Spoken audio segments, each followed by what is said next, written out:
এখানে উপস্থিত দেশ বরেণ্য আলেম দ্বীন, আমাদের কওমি অঙ্গনের সকল আলেম ওলামাদের আশ্রয়ের স্থল,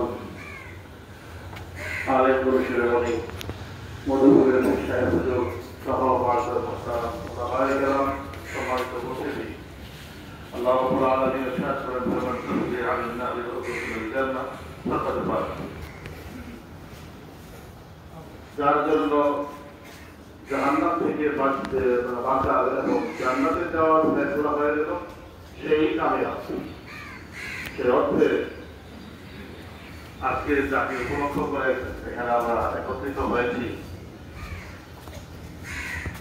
50 ঊর্ধ্ব বছর উনি কোরআনের খেদমত করে গেছেন এবং একজন নিভৃতচারী সাধক ছিলেন। ঢাকার একেবারে কাছে থাকা সত্ত্বেও কখনো নিজের মধ্যে এই চিন্তাই আনেন নাই যে নিজেকে জাহির করতে হবে, বড় কোনো মাদ্রাসায় যেতে হবে। এখানে থেকেই উনি কোরআনের খেদমত করে গেছেন। এটাই প্রমাণ করে লোকটি ছিলেন একেবারেই মুখলেস, সাদামাটা মনের মানুষ।